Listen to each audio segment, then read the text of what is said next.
అందరికీ నమస్కారం. మధుస్ కిచెన్కి స్వాగతం అండి. మధుస్ కిచెన్ ఛానల్లో ఎన్నో రకాల రుచికరమైన వంటలు చేసి పెట్టున్నాయి. మీకు ఎప్పుడన్నా వీలైతే ఛానల్ విజిట్ చేసి ఆ వంటలన్నీ చూస్తారనుకుంటున్నాను. ఇది బాగా పురాతన కాలం నాటి రెసిపీ అని చెప్పొచ్చండి. ఆ కాలంలో మనకి ఈ విధంగా దొరికినట్టుగా అన్ని వస్తువులు దొరికేవి కావు. ఎక్కడికన్నా ఏదైనా తెచ్చుకోవాలంటే కూడా దూరం వెళ్ళి తెచ్చుకోవాల్సి వచ్చేది. అలాంటి విధంగా చేసినటువంటిదే ఇది వంకాయలు అన్నమాట. ఆవకాయ పెట్టి చేసిన కూర ఇది. ముందుగా చక్కగా లేతగా ఉన్న వంకాయలను తీసుకోవాలి. వాటిని బాగా కడిగి పక్కకు పెట్టుకున్న తర్వాత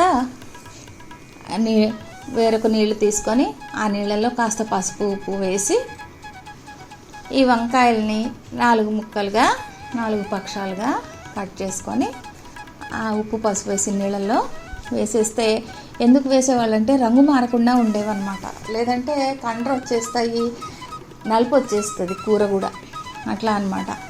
అలా ఎప్పుడు కూడా ఉప్పు నీళ్ళల్లోనే వేయాలి, వంకాయలను కోసి పక్కకు పెట్టకూడదు. అలా చేసేవాళ్ళు. ఇది మా నాన్నమ్మ గారి కాలం నాటిది అనుకోండి. ఇలా అన్నీ రెడీ కట్ చేసి పెట్టుకున్న తర్వాత దీనికి మనం ఈ మధ్యలో స్టఫింగ్ చేయాల్సి ఉంటుంది. అది ఏంటి అంటే ఇది పాత ఆవకాయ పచ్చడి అండి. ఇంకా తేడాది, కొత్త ఆవకాయ వచ్చింది అనగానే పాత ఆవకాయని పక్కకు దోసేస్తారు, అవునా? ఆ రుచి ముందు ఈ రుచి అబ్బా అనిపిస్తుంది. అలా పక్కకు పెట్టేసిన ఈ ఆవకాయలోంచి కాస్త ఆవకాయ ఆ గుజ్జు తీసుకొని దాన్ని ఈ విధంగా మనం స్టఫ్ చేసుకోవాలి. వంకాయ మధ్యలో మంచిగా నింపేసి ఉప్పు కారాలు వేరే ఏమీ ఏనవసరంలే. ఇలా ఆ పచ్చడిలో ఉన్న ఆ ఉడుపు తీసుకొని అదంతా కూడా ఈ విధంగా పెట్టేసేసేయాలన్నమాట.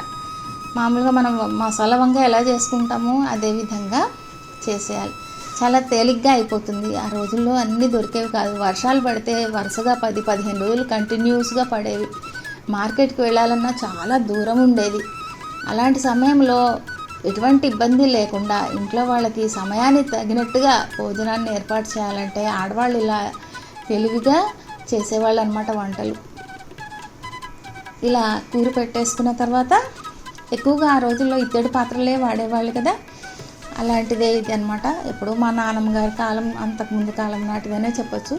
కాస్త నూనె కాస్త నెయ్యి కూడా వేసి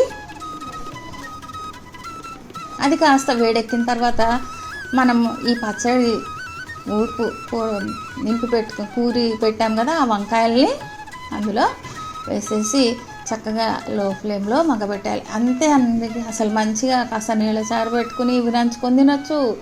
తెల్లన్నంలో కాస్త నెయ్యి వేసుకొని నంచుకొని తినొచ్చు.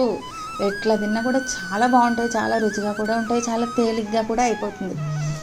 ఇవి లేవు అవి లేవు అని అనుకోకుండా చక్కగా సమయానికి తగినట్టుగా భోజనం టైంకి ఏదో ఒక విధంగా మనకి ఇవన్నీ ఏర్పాటు చేసేవాళ్ళు. అంత తెలివిగా ఉండేవాళ్ళు ఆ రోజుల నుంచి కూడా ఆడవాళ్ళు. వాళ్ళ తెలివి ముందు ఇప్పటి వాళ్ళ తెలివి అసలు ఎందుకు పనికిరాదు అనుకోండి. చాలా మా నాన్నమ్మ గారు, మా అమ్మగారు వీళ్ళందరూ కూడా వాళ్ళు చేసేవి చూస్తుంటే అబ్బా ఇంత తెలివే వీళ్ళకి ఆ రోజుల్లోనే అనిపించేది అనమాట. చూస్తున్నారు కదా, ఇలా మధ్య మధ్యలో ఒకసారి కలుపుతూ ఒకసారి మళ్ళీ మూత పెట్టేసేయాలన్నమాట. అట్లా అవి ఆ తొడిమల దగ్గర బాగా మెత్తగా అయ్యేదాకా చూసుకొని చేసుకోవాలి. ఆ నూనె ఎక్కువ వేస్ట్ అయిపోయింది అనుకోవద్దండి. ఈ నూనెని మళ్ళీ మనం వేరే కూరల్లో కూడా వేసుకోవచ్చు అనమాట. కొద్దిగా కరివేపాకు కూడా వేస్తే బాగుంటుంది కదా. మళ్ళీ ఒకసారి మూత పెట్టేసి ఒక 2 నిమిషాలు ఉంచి బాగా మగ్గినాయా లేదా చూసుకొని స్టవ్ ఆఫ్ చేసేసేయడమే. ఈ విధంగా చక్కగా పెరుగన్నంలో నంచుకుని తింటే కూడా ఎంత బాగుంటాయి అనుకుంటున్నారు.